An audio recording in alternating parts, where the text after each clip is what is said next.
And I'm Rachel, and I spent $70 on a editing software for this fucking podcast. So you're welcome. Welcome to Podcasa Bonita. Yay.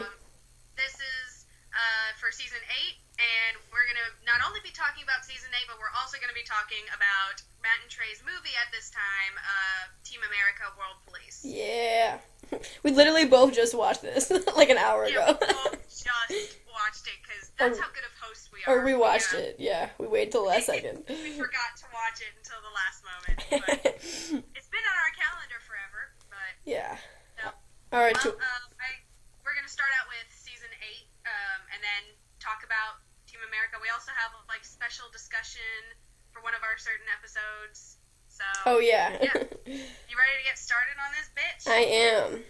Episode 1. Let's start with Good Times with Weapons. Aired March 17th, 2004. The boys buy Japanese weapons at a fair and imagine themselves as anime characters, but when Kenny injures Butters in his Professor Chaos guise with a throwing star, they must rush to get him medical attention without being caught. This episode's so funny. Actually, this whole season is filled with awesome episodes. Yes. To me, when people ask what is your favorite season, this doesn't necessarily have all of my favorite episodes, but to me, every episode is a good episode. There isn't one episode that I'm like, oh, I don't like it. Mm-hmm. Yeah, it doesn't have a single dud in the whole season, which is pretty impressive considering how worn out Matt and Trey were for making Team America. Exactly. Like I said in the last podcast, the answer to success is struggling, and suffering. Alright, I think my favorite part of this episode is hearing the little boys' voices in their muscly anime bodies. I love that. I feel like anytime we get a different animation style, it's really cool because we don't get it often. Mm-hmm. And so one, it's visually interesting, but also the story is so funny. I recommend this to any outsider. Right. Doesn't necessarily even like South Park, but because I think it's that funny. Yeah, and plus this episode was really relatable. I remember being a little kid and going into panic mode and doing anything to avoid getting in trouble. I totally remember being like that. I think that Matt and Trey kind of say themselves, some of their favorite episodes are when the boys are just being boys and not getting into silly crazy political things. They're just having their own endeavors and getting into shit like little boys do. Yeah. Granted, I've never thrown a ninja star into my friend's eye, but I remember when I was little, I have been in a butter situation where this one girl smacked me on the head with this heavy ass, I think it was a flashlight or something, and it cracked all my skin on the top of my scalp open, and she tried so hard, I was freaking out because I was bleeding down my face and everything. Oh my god, you were Butters. She's just no, you can do it to me and it'll be okay. I had to go see my mom. I love that because I actually like that Matt and Trey making the episodes about the kids being little kids because those are some of my favorite episodes to watch. I wish they would make more of them. Those are the best episodes. It's just so funny to see them try and get out of not something that's honestly kind of relatable a little bit. Mm-hmm. Not all of us go to Mars and shit. Yeah, exactly. Get into huge wars, but. Yeah, I think my favorite scene of this whole episode is the part where Cartman's slinking naked across the stage and he thinks he's so slick. And everyone's just staring what the hell? Yeah, that's the first time of many where we see Cartman's 2-pixel penis and everything. We see it so much, honestly. No, but this is the first time. I guess that's my fun fact. It's iconic. This is the first time we see Cartman's dick. So. Alright, well, we ended on Cartman's dick, so do you want to go on? Oh yeah, perfect ending. Next we'll go on to Up the Down Steroid. Aired March 24th, 2004. Jimmy uses steroids to cheat in the Special Olympics, and Cartman disguises himself as a child with a developmental disability in order to enter. The title is actually a parody of a play about a disabled person.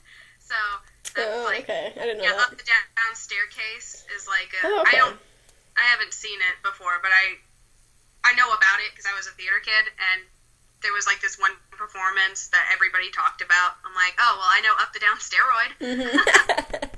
I know the South Park version. This is such an awful Cartman scheme where he dresses up to like a disabled person, and like it's so bad that like even his mom knows that it's got really fucked up, and like Kyle finally snaps and is like, "No, Cartman, you need to stop. You're gonna go to hell." It's just like, that's how bad it is. Like even after all the shit that he's done, Kyle's finally like, okay, I need to stop you from doing this. Yeah, just for your own sake. But yeah, what's really weird about this episode is like it came out before a movie. Like I don't know if you know Johnny Knoxville or anything, but he's like the guy from on Jackass, right? and everything. And he came out with a movie where his character, it wasn't like a prank movie. It was like a regular kind of movie where he was playing a character that he was normal, not normal, but like he wasn't a disabled person, and then he was an abled person, and then he disguises himself basically and does the same thing Cartman does, and people were freaking out saying like South Park ripped off this, or everybody ripped off, and like Matt and Trey themselves have said like we just didn't. Both of us like didn't know, like we didn't know. Johnny Knoxville like didn't know, like it just kind of happened. Mm-hmm. It just.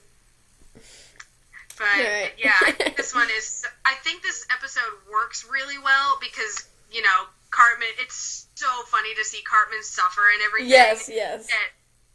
Like, that is so funny. Like, they're all just like, oh, you think Cartman's going to do a bad thing and get away with it? Like, no. Yeah, I really admire how the show, like, knows Cartman's wrong, especially through his interactions with Kyle, and they make sure that he gets screwed over in the end. That's my favorite thing ever, to see Cartman get fucked over. Oh, I know. And, you know, I also like the Jimmy storyline and everything. I think that's, like, pretty clever. It's nice when we get Jimmy and Timmy in the spotlight and other characters see their struggles and all that. So... Yeah. I'm always down for an episode that doesn't entirely focus on one of the main boys. Yeah, I love it when Jimmy and Timmy are used for, like, to kind of talk about, like, really, really difficult issues, and because they're so, like, I don't know, they're so innocent and cute, and then you have Jimmy, like, beating up his girlfriend and whatever. I think that was so, like... Oh, yeah, well, with that, I think we should move on. Yes. All right, to Passion of the Jew. Aired March 31st, 2004. Kyle finally sees Mel Gibson's The Passion of the Christ and decides Cartman's anti-Semitic claims are true. Stan and Kenny also see the movie and hate it, prompting them to head to Malibu to retrieve their ticket money from Mel Gibson himself. Fun fact for this episode, they reference basketball. They do. That was one of my notes. That's the best thing about this episode. Yeah, even though there are a lot of great things. Stan's like, oh, this is just like when we got our money back for basketball. I wonder if that means that Stan and Kenny have met Matt and Trey in the South Park universe. Of course they have. Matt and Trey exist in the South Park universe. Right. They have to. Right, this episode is kind of satisfying because the Passion has been mentioned in the previous 2 episodes, like Cartman just talking about the Passion all the time. And it's good to finally, like, have an episode based around it since it's been mentioned. I love this episode because I really hate Mel Gibson. Like, before I even knew about this, like, I knew about his anti-Semitic rants and everything, and my family, like, they didn't really know about it and everything, but they're like, oh, you need to watch Passion of the Christ and everything. It's so, like, influential. I'm like, fuck, no, I don't care about that. I hate the person who made it, so I'm not gonna support the movie by somebody who is totally anti-Semitic and crazy. Yeah. So I find, like, I had watched this episode before, like, I had already hated him, so I'm like, oh, yes, it's so satisfying to see more people hate him. Like, yeah, I love that this episode, like, mocks how crazy and obnoxious he is, and just really off the wall, and kind of reveals him as just an asshole who's using this movie to further his own hateful agenda, basically by showing torture porn of Jesus. They kind of expose him for that. And, like, a lot of people who like the movie and are influenced by it, like, probably don't know about that and everything, and a lot of people don't take it in that way, but at the same time, it's like, you know the motivations behind it, so it kind of ruins the movie for you, but Yeah, I've hated him for a long time, so I love this episode because I hate Mel Gibson so much. And can we talk about Cartman trying to exterminate the Jews again? Or is this the first time? I don't even know. He's tried a lot, but this is the one where it's just like, goddamn, he is into it this time. Especially because everyone else is so clueless. Yeah, everybody is so ignorant about it, and I'm like, okay, I know the people in South Park are really stupid, but come on. But I love this episode. I think it's super funny. Yeah. And I like how it shows the different reactions for different people, like, who see this movie. There's, you know, Kyle's a Jewish kid who, like, it makes him feel guilty, you know, as a Jew and everything. He feels guilty even though, like, this movie has, like, totally the wrong motivations and all that, and Stan and Kenny, like, totally think it's lame and stupid, and then Cartman uses it to fuel so it kind of gives, like, different reactions to the actual movie. Yeah, I like this episode a lot because of Kyle, too. I think that this episode shows that Kyle's, like, a really good person, and he feels guilty about something he didn't even do, and he wants to, like, atone for it. And it's kind of, like, throwing back to the same guilt that he had in the toilet paper episode. It just makes me happy, because Kyle's a good kid. I love him. Kyle's the kind who, he just, like, has a conscience of gold, because, like, even in season 20, you know, with the war with the boys and girls and everything, he's like, I know I didn't cause it, but I feel bad and I want to support the girls. So Kyle's too pure for this world. He is. I love him. He is too pure. We need Kyle in South Park. Exactly. And I think we'll move on to this is actually one of Matt and Trey's absolute favorites. You got F'd in the A. Aired April 7th, 2004. In this spoof of You Got Served, Stan recruits a Raisins girl, a goth, and a Dance Dance Revolution master to compete against a group of breakdancers from Orange County. Butters is discovered to be a good dancer, but he has flashbacks of causing death and mayhem at a tap dancing contest. Oh boy. Like, I really like this episode, but I found out, I mean, at the time that they had made this, like, Matt and Trey said, like, we love this episode so much, we would put it in our top 10, and I'm like, really? Like, this wouldn't enter, like, a lot of fans' top 10s, top 15s, or whatever, like, at all. I like this one. It's still a good episode, though. Yeah, it's good. I wouldn't say it's my favorite, but I always think of it as the one. Like, when I was just about to watch this, I was like, oh, yeah, it's just the one where Stan gets served. Okay, this is so funny, but Stan's, like, achy breaky heart dance, I did that, almost that exact dance. Oh my gosh. We all had to do a square dance, and it was to achy breaky heart, and it's almost step for step the exact same move. And That's I was awesome. in the 3rd grade at the time this episode aired, so I'm like, I'm pretty sure they stole my my dance routine in 3rd grade.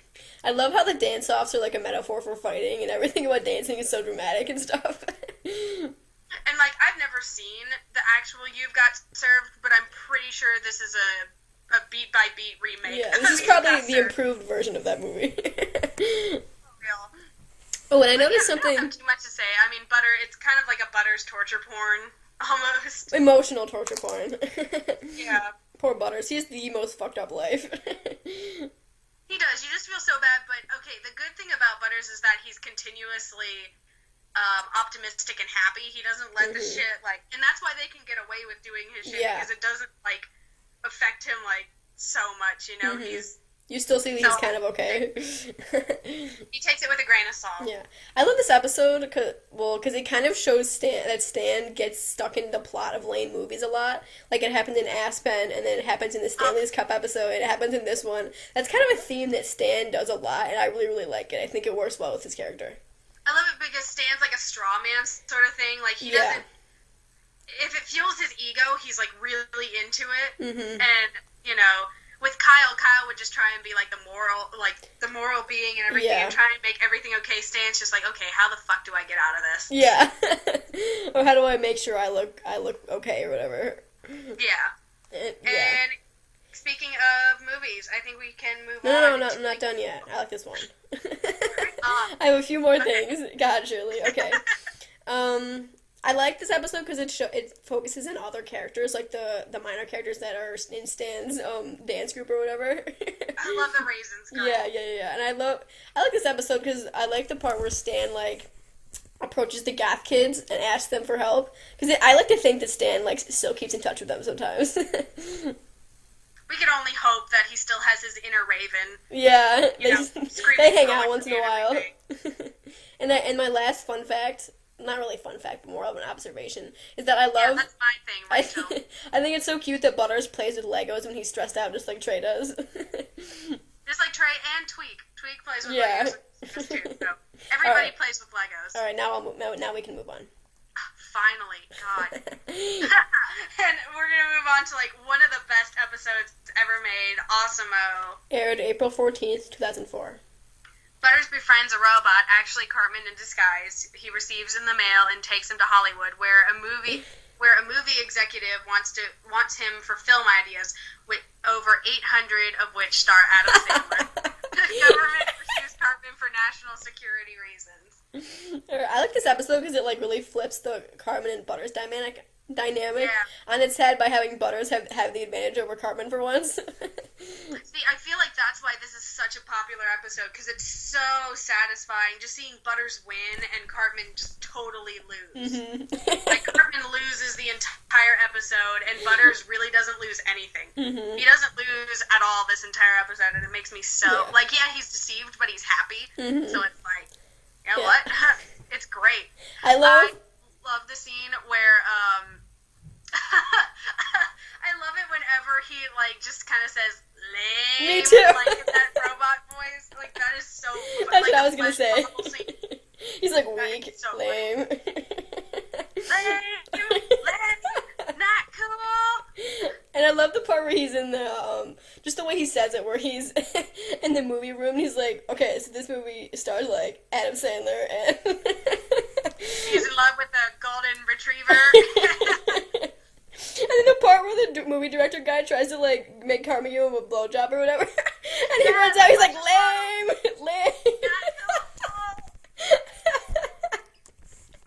Oh my god. So funny. Oh my gosh, I love this episode. Like, I can see why it's one of, like, everybody's favorite episodes. Like, it's so funny consistently, and it's satisfying. It's just satisfying episode. Like, it is funny to see Cartman get fucked over because he deserves it, but it also kind of made me feel bad for him, because I know that he was, like, sweating it out in that fucking costume. And I was like, I know I shouldn't feel bad, but... When he eats all the toothpaste, like, that has me rolling every He's like, time. He just fucks himself so much. It's so great. I love this episode. It makes me happy. Mm-hmm. Me too. I think the payoff in this episode at the end is really good, because the fucking video of Cartman dressing up like Britney Spears is so fucking funny. Like, touch my body, touch my titties. Like, that's so... Oh my god, I was... This review is just us laughing about it. Honestly. Stupid. Sorry about the lack of nice commentary. It's just us giggling. Oh gosh. And I think we've giggled enough. Yes. Giggle on down. Let's go on. Aired April 21st, 2004. A mysterious and very eccentric new neighbor named Michael Jefferson moves into town with his sheltered son, sparking fears that he is an unfit parent, and the police scheme to frame him for his crimes he didn't commit. Meanwhile, Kyle begins to worry for the man's son, who is neglected by his father. I really love the message in this, and the message is like, okay, yeah, it's okay to like have an inner child and everything, but once you have your actual child, you need to be a parent first. Right, exactly. And this episode was made before Matt and Trey were like parents at all, like either of them were parents, and so now I'm like, okay, how do Matt and Trey feel about this now? Right. I mean, I would say they probably feel the same. Like I do think that they are good parents and everything, but even though they still like to laugh at fart jokes and shit, but I just don't think, because it's good because those things don't really intersect. Like them having immature senses of humor doesn't really harm their child in any way. So they're still mature when it comes to being a parent. So it kind of helps because they're always saying like, we want our kids to have senses, like a sense of humor and everything. We want them to, you know, be able to laugh at things. So you know, but at the same, like this, the thing that Michael Jackson does, like he like neglected his kids and Yeah. had them out the window and everything. Like, Yeah. they're saying, like, don't do shit like that. Like, Yeah, just for real. don't be a bad parent and then try and say, like, oh, no, I'm just a child inside. It's like, don't have kids then. Yeah, you know, for real. You're an adult. You need to take care of your children. They need to become your priority. Like, you know, I love the message in this episode. I like how Kyle was, like, the first one to realize something was wrong with Mr. Jefferson. Like, he knew almost right away. And then there's freaking Cartman. I love how Stan and Kyle are gay dads in this episode. I know, they straight up adopted a child together. Like, it was awesome. They adopted blanket, they're gay dads together. I love it. And I also, this is, fun fact, this is the first episode where the animation director, Eric Stow, voices Kenny.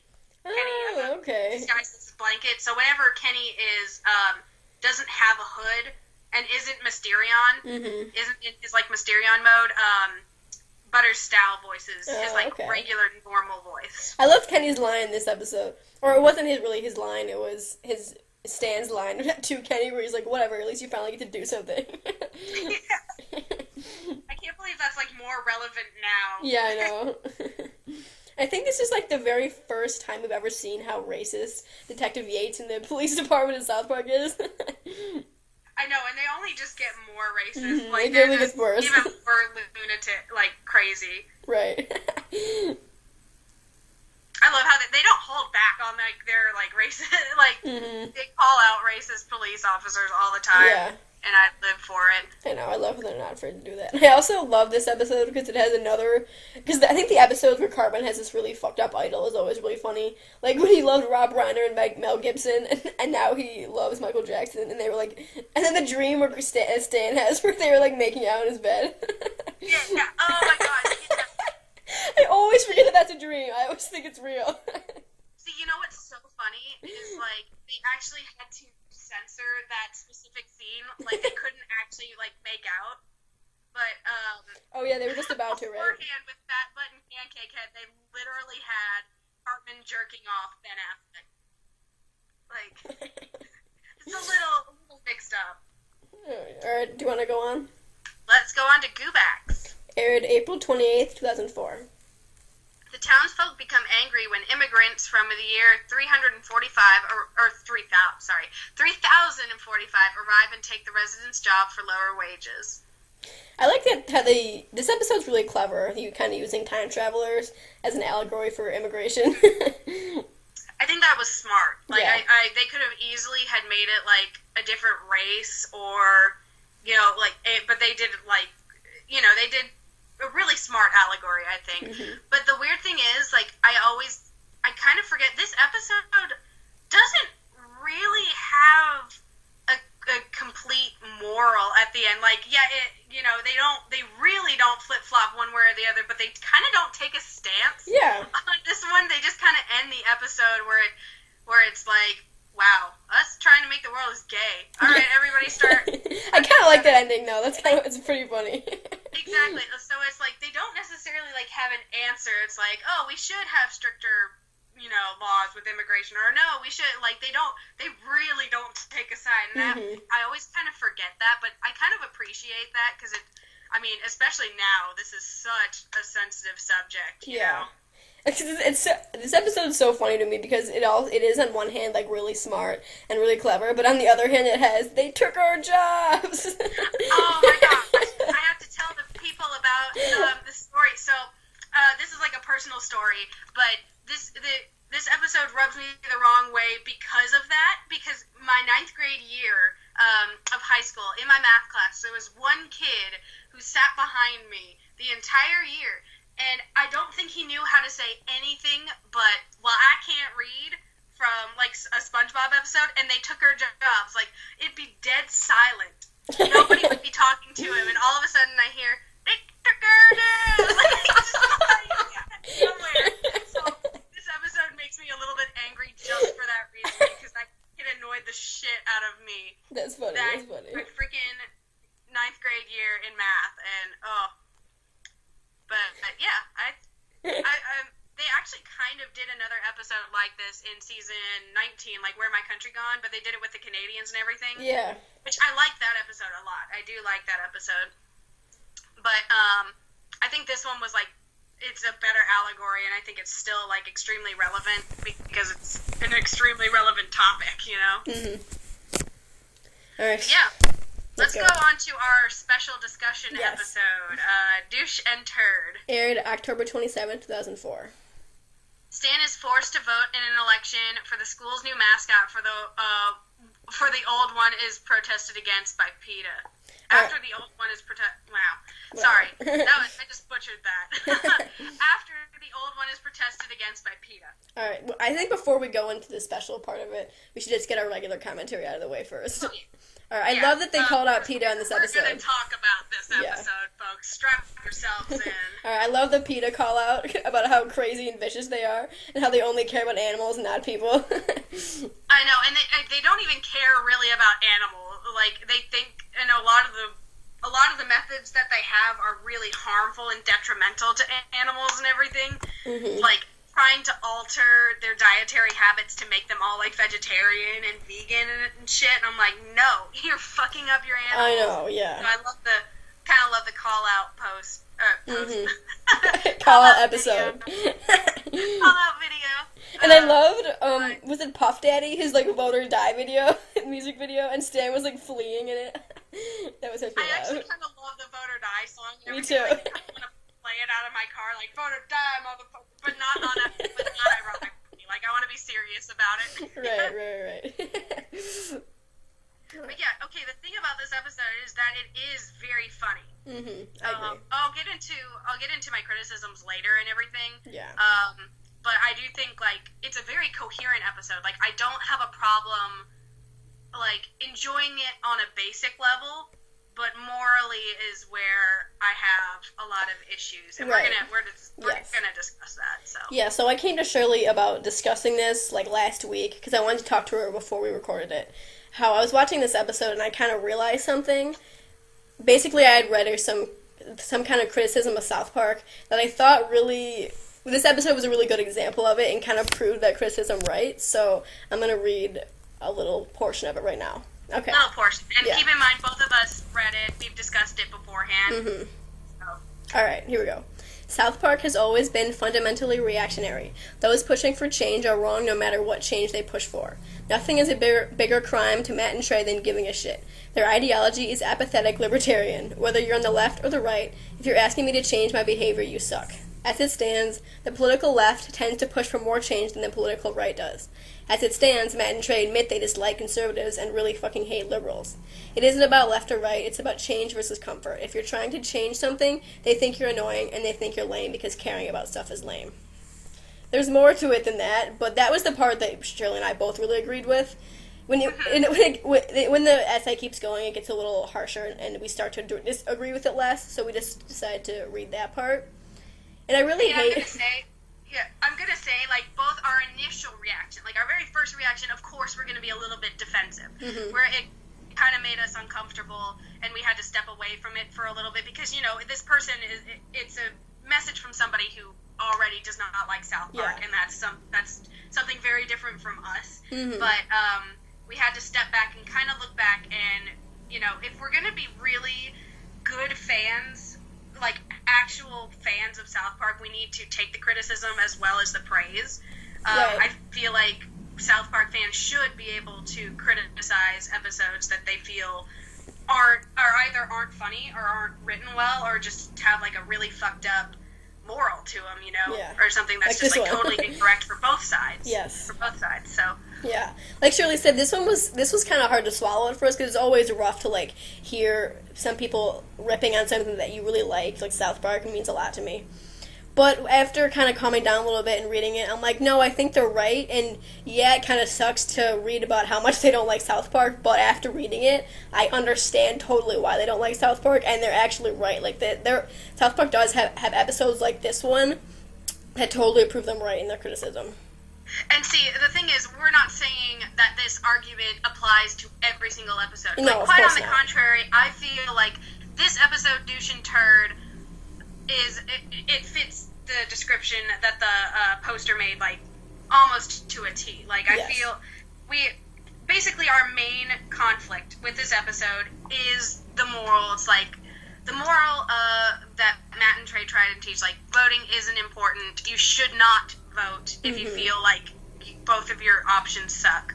And on like a really, really narrow level and everything, like a shallow level, I can say, like, okay, maybe you should not force people to, because at the end of the day, it is their choice, but you should not say that it's not important. Exactly. Like, really, you should not say that it's not important, and like, your vote doesn't matter, because if a lot of people watch this show, and collectively, if they all start to agree with that, it really does affect, people's lives, and I do kind of have to step back and say this was, this aired at a different time, and maybe Matt and Trey's opinion of voting has changed. I don't necessarily think it has, but I feel like this episode is more dangerous to watch now than it was a few years ago. It's more detrimental. Yeah, I have a problem with the moral, especially because it's about voting, but even just in any moral presented this way, I would have a problem with it, because they're saying that people who are involved and who try to enact change are lame, and then they praise the viewer for sitting on their ass doing nothing. That's really why I don't like it. And to me, it's like, there's a difference between calling out both sides of an issue and pointing out the flaws, which is, they've done that in the past, and they've done it very well. But, that's not the case here at all. Like, sitting back and just being apathetic about everything, and then saying, like, you should not enact a change. That's when it's a problem. That's when it's no longer laughing at your own flaws. It's just sitting there and kind of just being a pussy and kind of stepping back, like, well, you can't blame me because I didn't do anything. Or if it turns into a situation that's pleasant, it's like, well, I told everybody. It's you're kind of being a pussy and you're flip flopping. For real, yeah. If they're encouraging you to be a pussy and do nothing about it, and then still be able to make fun of everyone who tried to do something and blame them, even though it's really kind of your fault for not doing anything. Yeah, exactly. So it's kind of, and it in no way affects my praise of the show. Like, I'm gonna stand by, and I love this show. It's just this episode in particular, like, I'm not gonna hesitate and say, like, it's kind of fucked up. Like, this is the episode that Sean Penn got kind of mad at. I'm like, God damn it, Matt and Trey, you got me agreeing with Sean Penn. Right. Don't do that to me. Even though Sean Penn was probably more motivated by his ego. And Sean Penn probably went about his criticism the exact wrong way. Yeah, he did.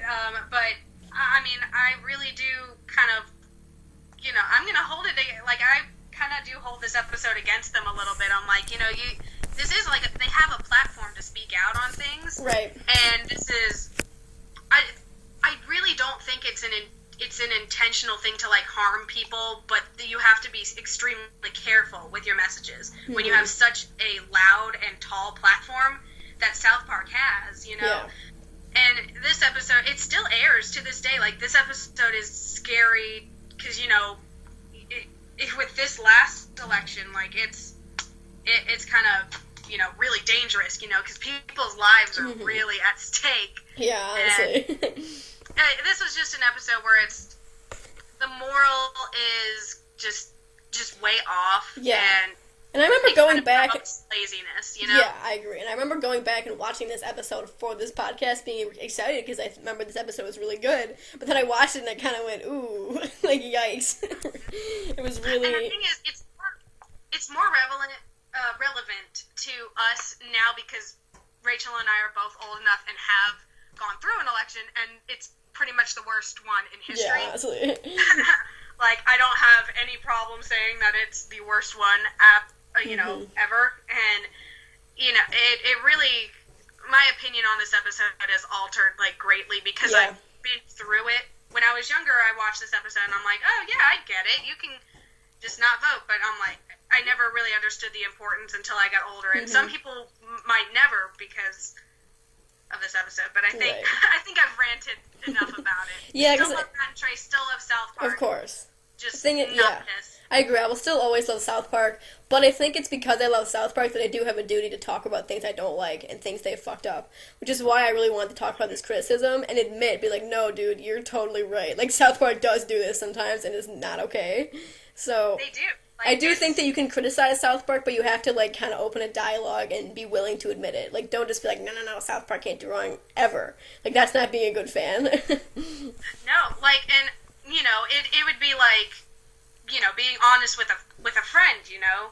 Mm-hmm. Like, if my eyebrows are fucked up, I don't want you guys walking around saying, oh, no, you got great eyebrows. No, I want you to tell me my eyebrows look like shit. Like, come on, be honest.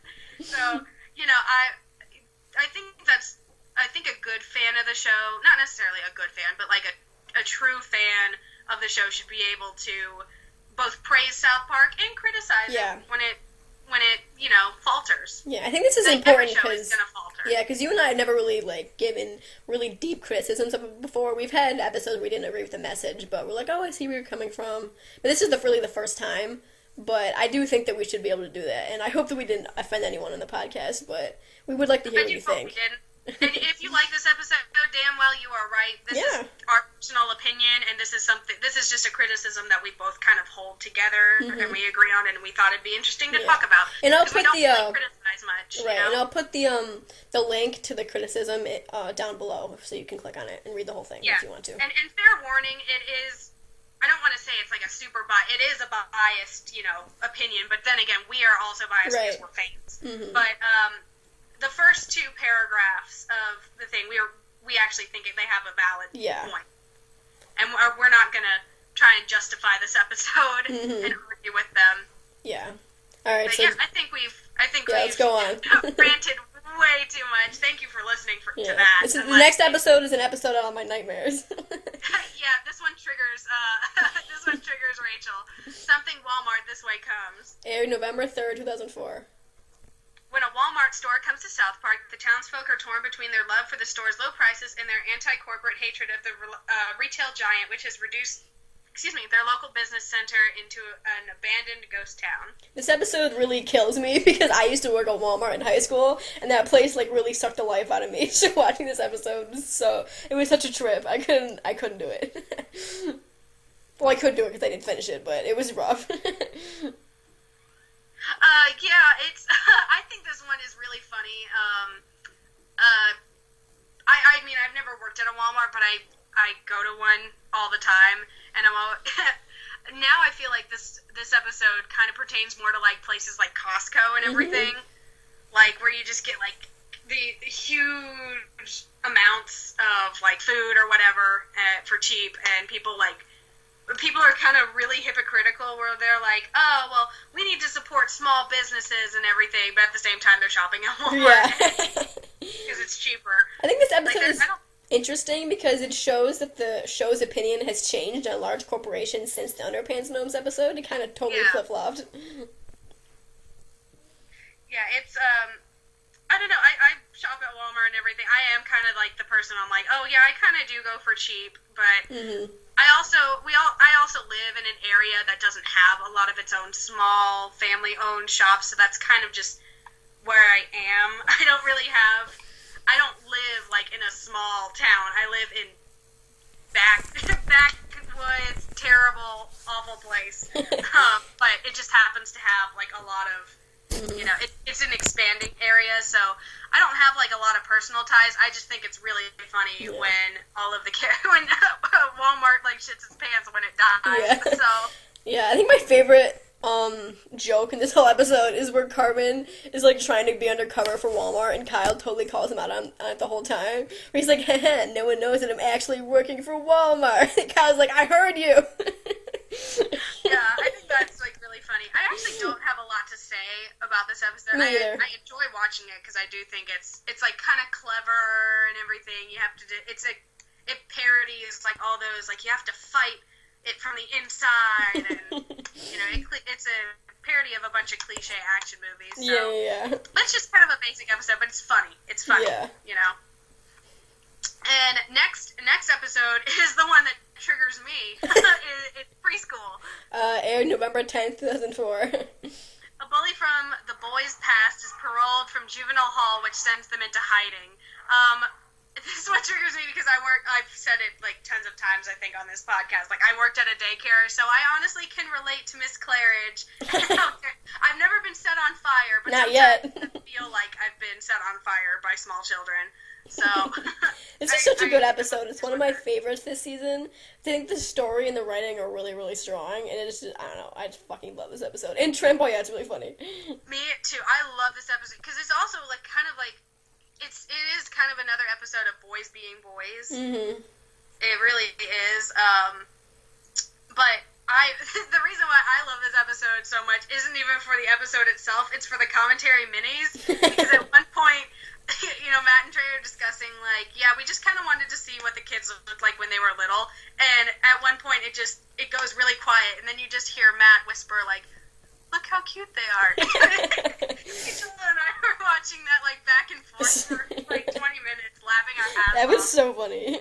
He's at our boat, though. Adorable. He knows how cute the kids are. I love it whenever they get little kids to voice on South Park and everything. I think that's really funny. Like, the kids are like the main focus and everything. Yeah. It's kind of weird hearing actual children's voices in this show. Yeah. And the boys are really adorable as little preschoolers playing firemen.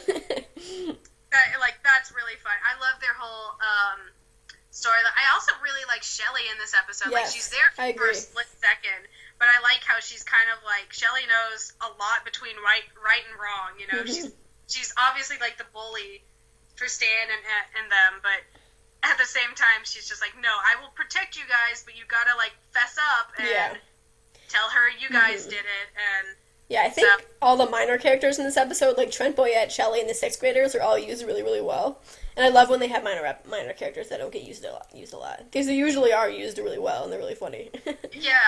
Speaking of 6th graders, the boob storyline is so It's like the best part of the whole episode, I swear to God. I need to take the boobs behind the bushes for a little bit. And when Cartman flashes Trent Boyette at the end, and they're like, boo! And they carry him off. I love it, because that's exactly what 6th grade boys are like. That is exactly what they're like. I think my favorite part, though, or my favorite line, is when, I think it's Kyle, who's like, we just need to get some protection, and then Cartman's like, how the hell are condoms going to protect us? This episode's just so funny all around. Like, after ranting about Douche and Turd and everything, like, this one feels really good. Yes, it's really, we're taking a load off. It's a palate cleanser. Yes. But yeah, let's go on to Quest for Ratings. Aired November 17th, 2004. The boys' school news show is in competition against a rival television program created by Craig. I can't get over the boys' news reporting hair. Stupid news hair. Like, I love that. It's too much. I love, what I really love is, I actually, you're going to say I'm high off of cough medicine, but I love it when they have the, puppies with funny hats, like, oh wait, what is it called? It's close-up animals with a wide-angle lens. Yeah, that's what it is. Yeah, not gonna lie, I would watch Craig's show. Like, actually, my fun fact for this episode is that it has, Trey's cat and Matt's dog, like, make an appearance and everything. And listening to their commentary, Trey gets so excited. He's like, look, that's my cat, Jake! He's so excited. Nice. His cat shows up. But, this episode also, was born because Matt and Trey had no idea what they were going to do, so this was just their feelings. Yeah, and it's kind of a parody of how everyone thinks that they just kind of get high and then think of ideas for the episodes, but they actually work really hard. And it shows how hard it is to come up with stuff. They've actually said before, they're like, you know what, one day we're going to, like, have a drug show, but we're going to advertise it as, like, this is our drug show. We're going to take drugs, and we're going to make sure people know that this is why this is happening. I don't know if they'll ever do it. But... Yeah, because that way people will know why the show sucks so bad, because they would be on drugs the whole time. But, yeah, I don't have too much to say about this episode. Like a lot of these, like they're all just really, really fun. I also think it has great criticism about how ratings kind of dictate creativity. It's like, well, if it's not popular enough, then you're done. You know, you can't really do whatever you want. You have to do what the people want, which really sucks. Mm-hmm. Men sure Which can I be actually lucky think though. has changed a lot. I think it's changed a lot because now we're taking a lot. I think TV shows now take a lot more risks than they ever have. Mm-hmm. Like even in kids' cartoons, like they, you know, look at like Steven Universe. Like that's a concept that sounds, you know, like wow, would they really have like 3 female, like main female characters in a show that's kind of driven by powerful females and everything. So, you know, I think now we take a lot more risks and it pays off, you know. But yeah, I didn't think about that before. Thanks for bringing that up. Yep. All right, want to go on? Yeah, let's move on to Stupid Spoiled Horror Video Playset. Aired December 1st, 2004. Wendy feels left out when all the 4th grade girls start emulating the slutty antics of Paris Hilton, who tries to buy butters from his parents. I think this is the very like first... You don't like it? Did you say you don't like this one, or you like it? No, I like this episode a lot. But at the same time, like, I feel like a lot of people who are stretching to hate South Park would use this episode as saying, like, oh, they're slut-shaming. I'm like, no, Paris Hilton is not a good person. Right. Like they're kind of, like, they emphasize on, like, the whorish behaviors, but they're also emphasizing that she's, like, a spoiled, awful person. Like, yeah, she's really talentless asshole, yeah. Gross person. It's like, we don't care that she's a slut. We care that she's, like, really rude to people and awful. And yeah, I think this is the very first Wendy-focused episode, and I think Wendy's a really great mouthpiece to kind of expose Paris Hilton as a garbage who shouldn't be looked up to by anyone. Yeah, well, Wendy's been kind of like she's had spotlights and everything, but I love this because Wendy's kind of morphed into her not just stereotypical girl character. Like she's a feminist. She takes a really hard stance on women's rights and everything, and basically the rights of people.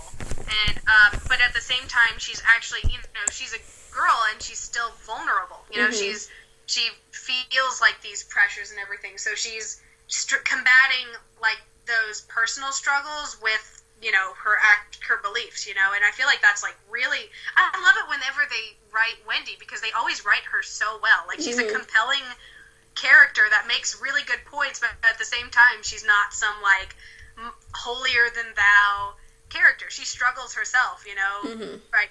She wants to be popular, but at the same time, she doesn't, you know, if it conflicts with her like moral beliefs, you know, it's like a personal dilemma. So I love Wendy. I could go on and on about how much I love her. Yeah, I agree. They should do more Wendy episodes. But yeah, she's become like a really complex character. And I also love this episode because it has Mr. Slade. Yeah. And Mr. Slade is like the best character ever. Right? The horror off is so amazing.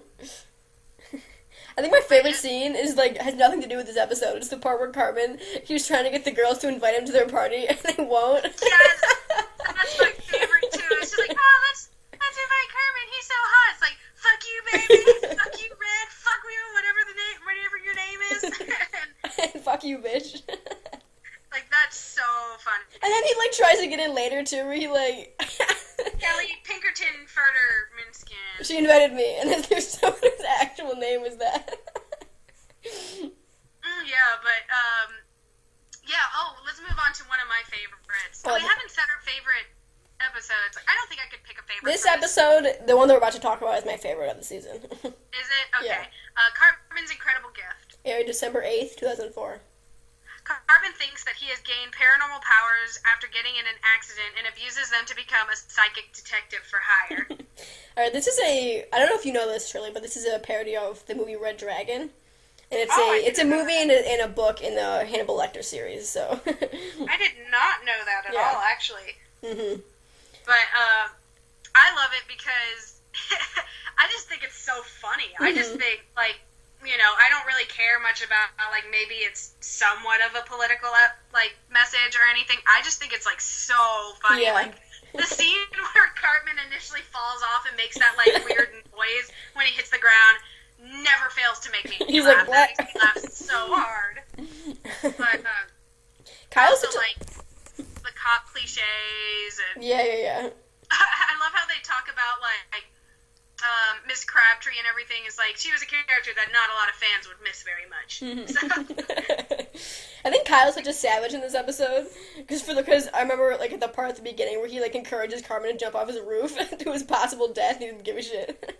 And then he also love at the end. I love at the end where Kyle like screams like "Stop it!" and all the lights go out. People, he's like, there is a logical explanation for that. I know Kyle's actually a psychic. Why have they never used that?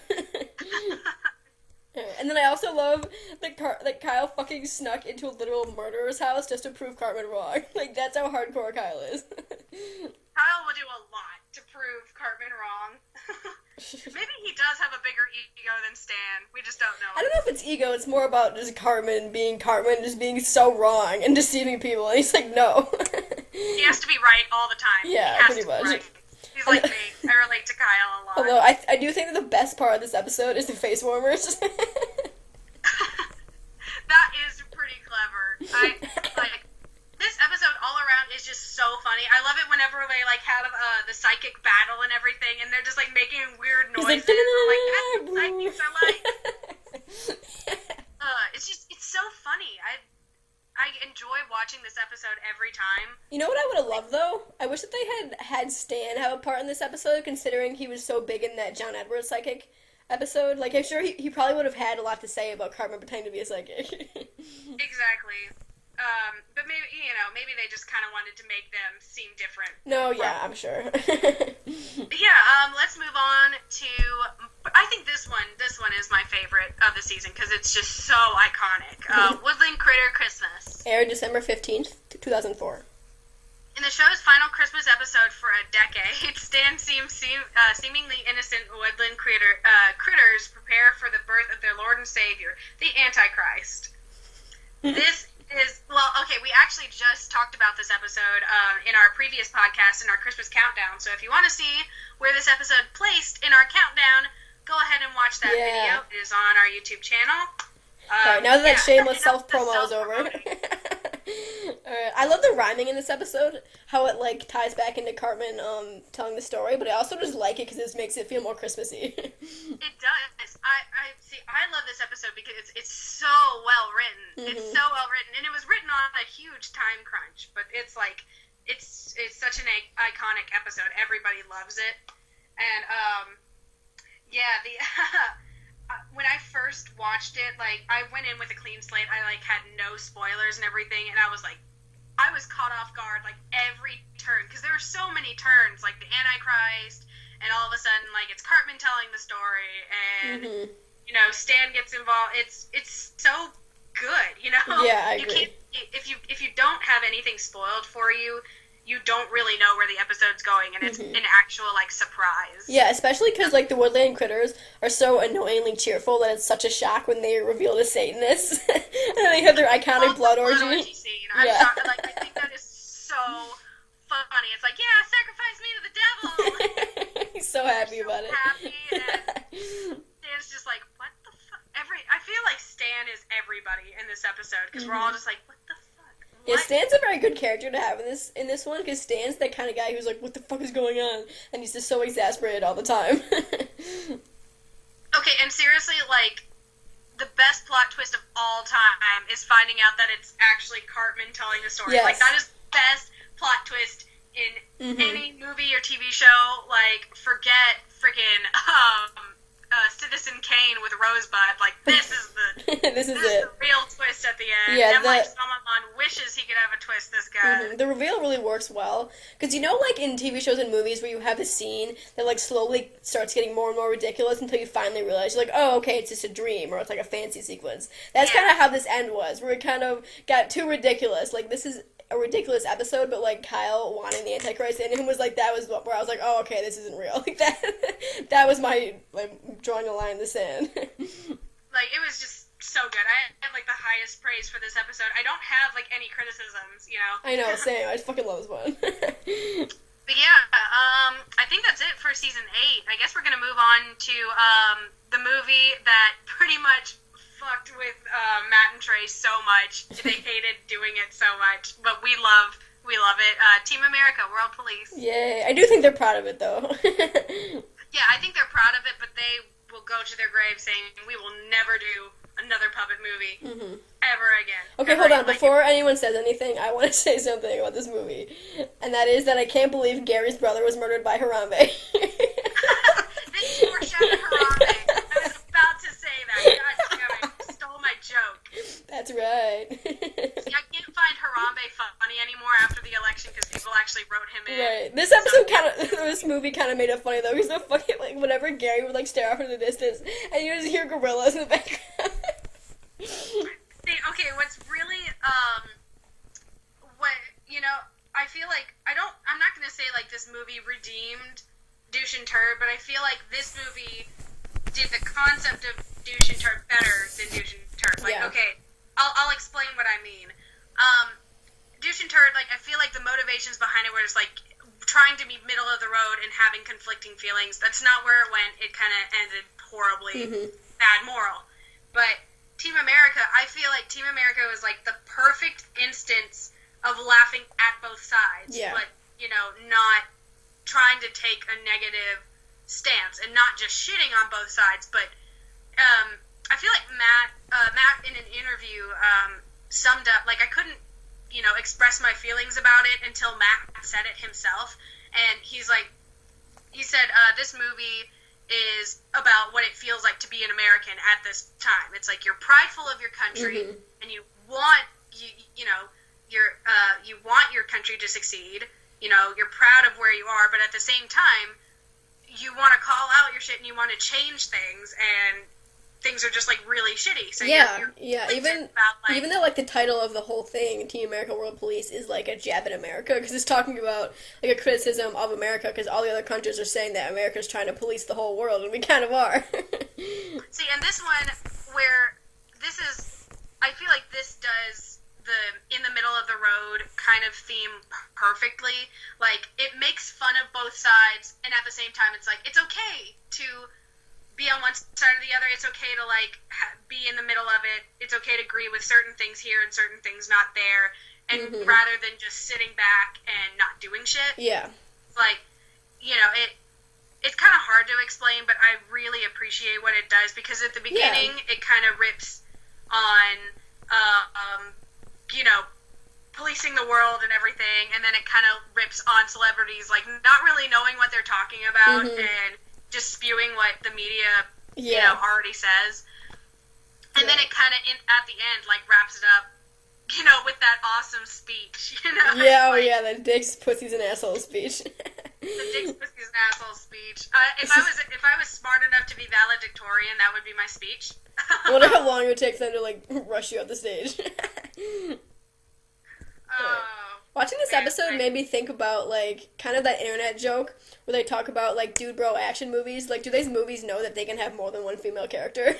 And I was watching, I'm like, hey, yeah, even Team America has two. For real, okay, what's so funny is Team America would not work the way it works if the movie wasn't self-aware of how ridiculous it is. If the movie tried too hard with its, political side, if it tried way too hard to be serious with the political side, it would ruin the entire movie. But the fact that it is so ridiculous makes it enjoyable to watch, and it's like, okay, I see where they're coming from, and it's not a driven-in point, and it's not annoying. Like, it's ridiculously annoying, Yeah, and I feel like even the really serious scenes, like the part at the beginning where, like, Carson's proposing to Lisa, like, I don't know why, but those make me laugh so hard. Like, I can't take any part of this movie seriously. Like, I know what they're trying to say, but I just laugh my ass off the whole time. It's a perfect parody because it parodizes, like, action movies and everything. It uses the cliches, but it's self-aware that it uses the cliches and just makes fun of it while they use them. That's how you do, like, a parody. Like, you can't just say, like, oh, we're making fun of it, but be serious. With the cliches, you have to be... Then you're just using them, to it to make it a parody. So, like, I usually, before I, like, every time I watch it, I always, like, remember how good it is. It didn't really make a lot of money, and it has kind of, like, mixed reviews, but I personally really like it. Me too. Because it, it's the perfect middle-of-the-road movie, but it's not, really shitty, like Douche and Turd. So I think my favorite, like, cliche, like, making fun of the cliche scene is, like, the montage song. And that was originally in Aspen when Stan was doing the montage to become a pro skier. And I'm like, oh my god, it's the same song. I, like, geeked out. I love how it's a musical. I love all the songs. And you know what makes me really laugh is that people use, like, around 4th of July, people use the America Fuck Yeah song, and they probably have no idea what movie it's from. I know. I love the slow, sad version of America Fuck Yeah. America.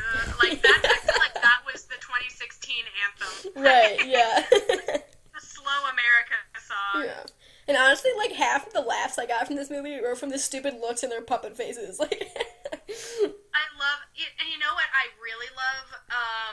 Like, Sean Penn hated that, and he was so angry. oh, but yeah. there are actors. What's really cool is that you're either a Sean Penn or you're a Matt Damon, like, when you're made fun of. Like, Matt Damon took this in stride, said he loved the movie, he laughed about it, and he could laugh about it, you know, and that's really awesome. And then Sean Penn acts like a little crybaby, and is like, you made fun of me! I know, he didn't even see it, did he? He just saw the trailer. He just saw the trailer, and he's like, I've been to Iraq, you know, and, like, Sean Penn is like, okay, you're doing a lot of the things you do for ego, not to actually change things. Yeah, honestly. It's like an ego thing. And then Matt Damon's like, this movie was funny. And so Matt and Trey were like, Matt Damon's pretty cool. But yeah, Matt Damon does seem like, pretty cool. Matt Damon, because the puppet actually, like, when it came out of, like, the mold, it just kind of got fucked up. And so they're like, well, we'll just use it and make it sound stupid. So. Yeah. But, yeah. I love how their intelligence computer has a stoner voice. I love how they use, like, intelligence. It's like, we're losing intelligence. Like, that's such a smart. I know. That's like a smart joke. Like, every once in a while, there's just, like, a joke that Matt and Trey make, and it's not, like, one of those laugh out loud funny jokes. It's like, that's really clever. Yeah. Like, that's a smart joke. One of the funniest scenes in this movie is also the one that's the most excessive, and it's the part where Gary pukes for like 2 straight minutes, and he falls in it. See, my favorite part in this movie is not the entire sex scene, but the one part where he's trying to talk to her, and she's like, shh, and she puts her finger up, and she's like poking his eye out. Like, that's so funny. It's so funny to me. Yeah, I love the part where I also love the AIDS parody. Yeah. That is so funny. I love the part where Gary's trying to get Lisa into bed, and he's like, you know, I can't promise that I'll never die, and she's like, well, I would have sex with you right now, and he's like, Lisa, I will never die. I promise I will never die. See, I had criticisms before I watched the movie, and then I watched it. I'm like, God damn, I love this movie. What were they? I love it. Like, yeah, it obviously has its flaws and everything, but I think the musical numbers, the message, and kind of the thing is, like, I feel like people on both sides can enjoy this movie, because I feel like those who really lean left will see the left morals, and those who really lean right will see the right morals. Like, you're just gonna see what you really want to see, and you're gonna ignore the things that you don't. Yeah. But you know, I think it's a movie that everybody can kind of watch, but it, like, encourages you. It's like, yeah, you can believe what you want, but you should be able to laugh at yourself too. Yeah, of course. And it's like you can be an American and be prideful, and then also kind of, you know, judge the shit out of your country. Yeah, you know? Exactly. All right, well, I have one last thing to say about this movie. Are you ready? I'm ready. Shirley, I treasure your friendship. Oh, Rachel, I treasure your friendship. Don't fuck Gary, because I don't steal my man. Don't steal my man. I don't actually want to fuck the Gary puppet. Okay, just letting y'all know. Oh, she does. That was adorable. I didn't expect her to do that. Oh, cute. I treasure your friendship too, and I treasure all of our viewers, all like 3 of you. Yes, we love all of you. I treasure our commenter, that guy. Yeah, If you're listening right now, you're awesome. Thank you for sending us suggestions and questions and critiques, comments. We love it. Yeah, we don't have a favorite viewer, but actually we do, and it's that guy. We do. It's that guy. So if you're listening, that guy, we love you a lot. Yeah, our other viewers got to step up their game and start commenting more. For real. And then maybe you special shout out like that guy. Exactly. So yeah, I guess we're done rambling for so long. Thanks for taking this crazy journey with us. Yes. With our let us know if you guys want us to do more critiques, like on South Park. You know, like Douche and Turd is probably the one that we're fueled about the most. But yeah, let us know. Yeah, we're open to any critiques that you guys have too. Yeah, for real, and we'll discuss them. Like we're desperate for ideas, honestly. All right, well, that's all we have for this podcast. Thank you for listening. Thanks Bye. for listening. We hope we'll see you, or you won't see us, but you'll hear us next time. Yes, in 2 weeks. Bye. Bye.